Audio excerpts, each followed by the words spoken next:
Hello పిల్లలు, welcome to AP physics వాళ్ళ refraction of light అంటే కర్వ్డ్ సర్ఫేసెస్ పార్ట్ 5 తో మళ్ళీ మీ ముందుకు రావడం జరిగింది.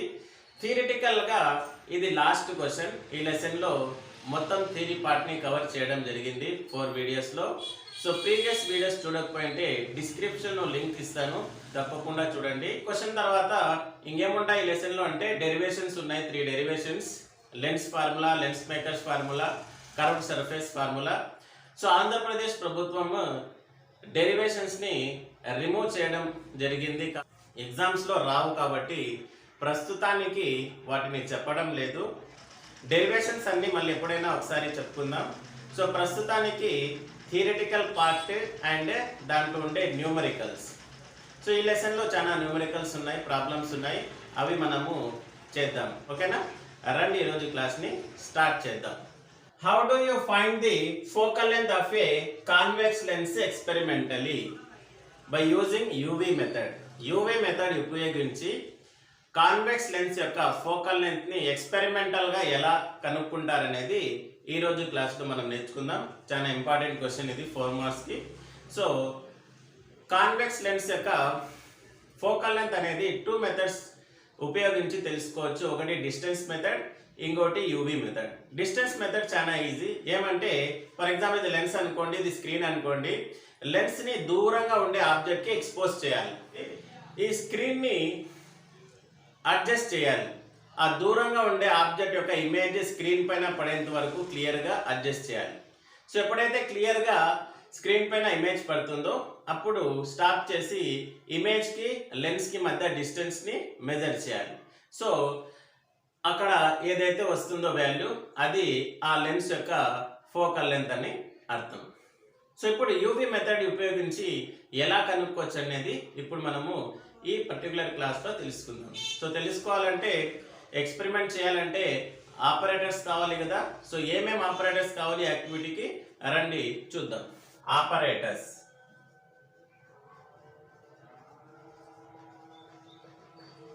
యాక్టివిటీ చేయాలంటే ఆపరేటర్స్ మెటీరియల్స్ కావాలి. ఏమేమి మెటీరియల్స్ కావాలి యాక్టివిటీ చేయాలంటే?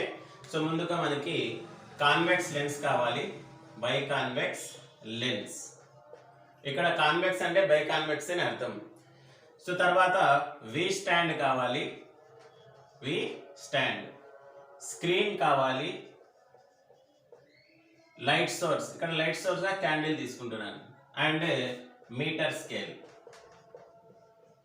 మెజర్మెంట్ ని మీటర్ స్కేల్, డిస్టెన్స్ ని మెజర్ చేసుకోవడానికి, అండ్ ఏ లార్జ్ టేబుల్, పెద్ద టేబుల్ ఒకటి కావాలి. These are the operators to do this activity. Procedure చూద్దామా? Procedure.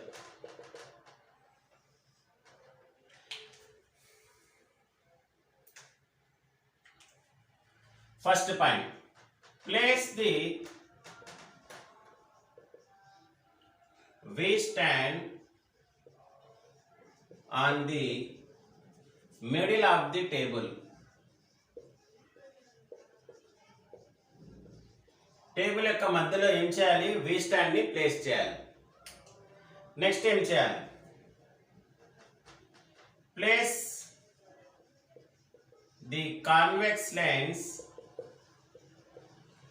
on the V stand. పెద్ద టేబుల్ తీసుకున్నాం కదా, టేబుల్ మధ్యలో ఏం చేయాలి? V స్టాండ్ ని ప్లేస్ చేయాలి. దానిపైన ఏం చేయాలి? కాన్వెక్స్ లెన్స్ ని ఉంచాలి. తర్వాత ఏం చేయాలి? Take a candle and placed far away from the lens. Lens కి దూరంగా క్యాండిల్ ని ప్లేస్ చేయండి. లెన్స్ కి దూరంగా క్యాండిల్ ని ప్లేస్ చేయండి. Light the candle and imagine the principal access.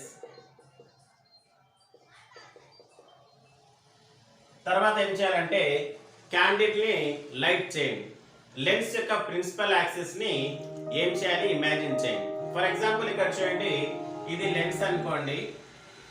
దీని యొక్క ప్రిన్సిపల్ యాక్సిస్ ఎక్కడ ఉంటుందంటే పోల్ కి హారిజాంటల్ గా ఒక ఇమాజినరీ లైన్ పాస్ అయితే ఆ ఇమాజినరీ లైన్ ఏమంటామంటే ప్రిన్సిపల్ యాక్సిస్ అంటారు. An imaginary line passes horizontally from pole is called principal axis. So principal axis కి పైన క్యాండిల్ ఫ్లేమ్ ఉన్నట్టు అడ్జస్ట్ చేసుకోండి. అర్థమైందా? సో ప్రిన్సిపల్ యాక్సిస్ ని మీరు ఇమాజిన్ చేయాలి, తర్వాత దానికి పైన క్యాండిల్ ఫ్లేమ్ ఉన్నట్టు అడ్జస్ట్ చేసుకోండి. ఇది తర్వాత ఏం చేయాలంటే adjust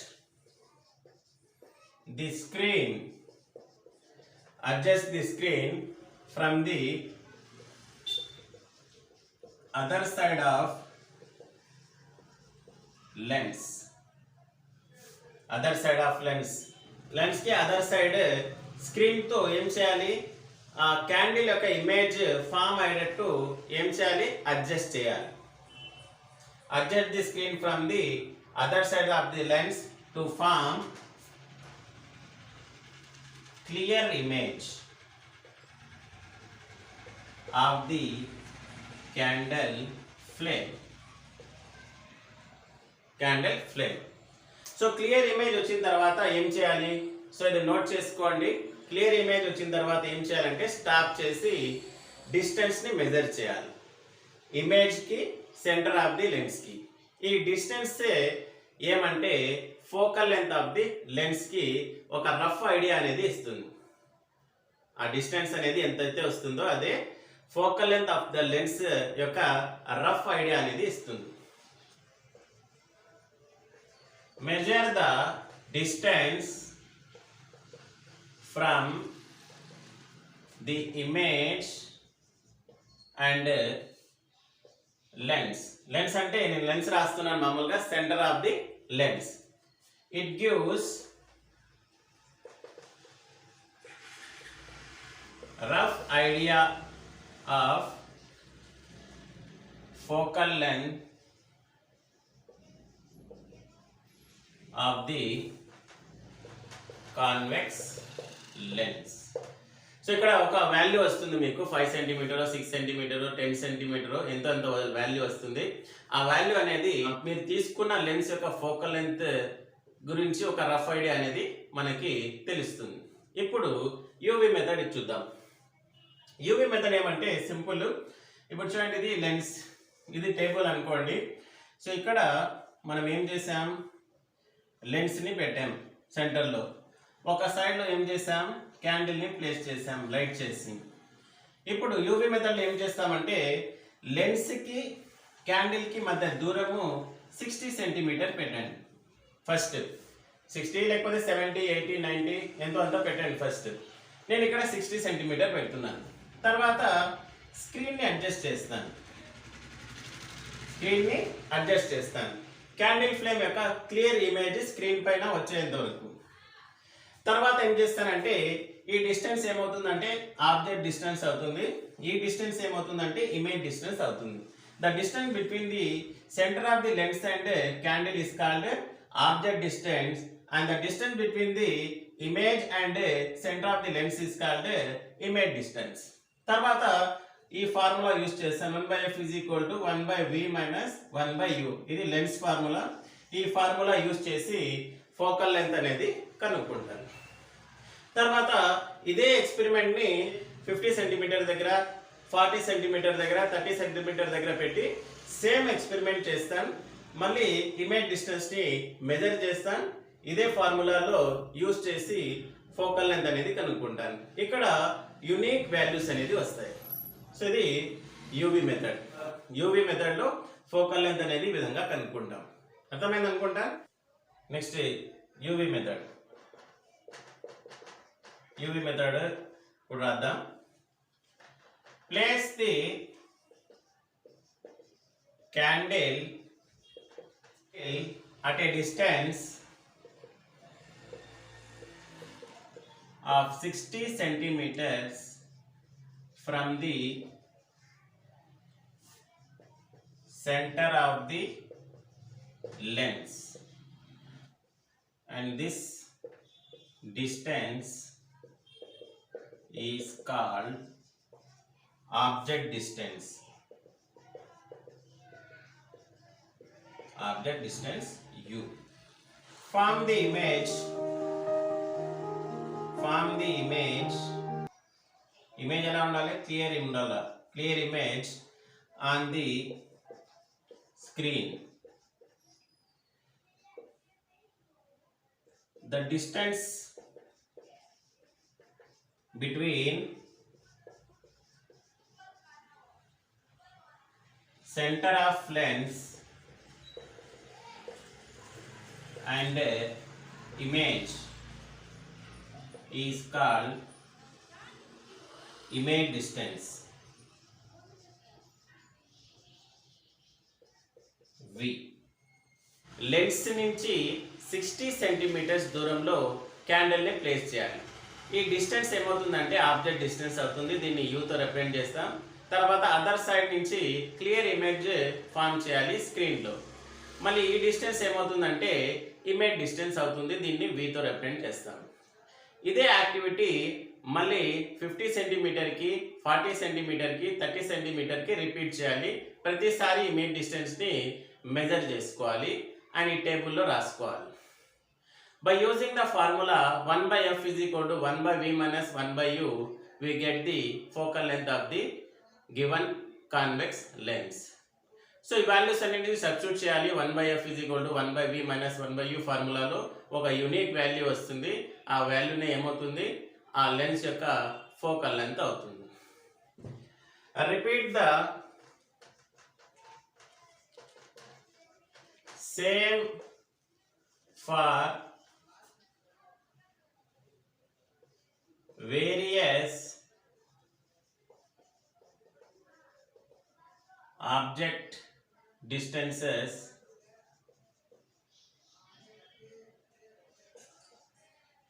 (50 centimeter, 40 centimeter, 30 centimeter), and for every time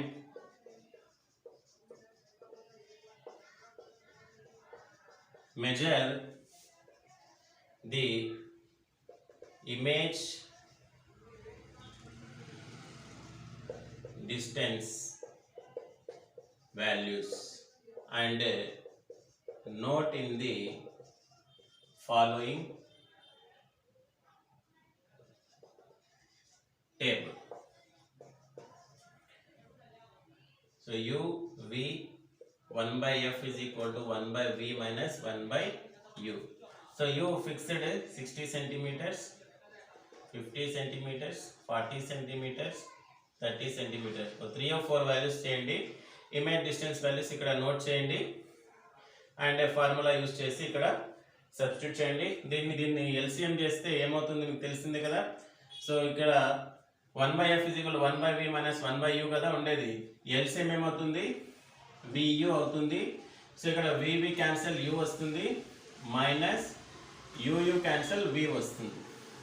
అంటే 1 by f is equal to u minus v by vu or f is equal to vu by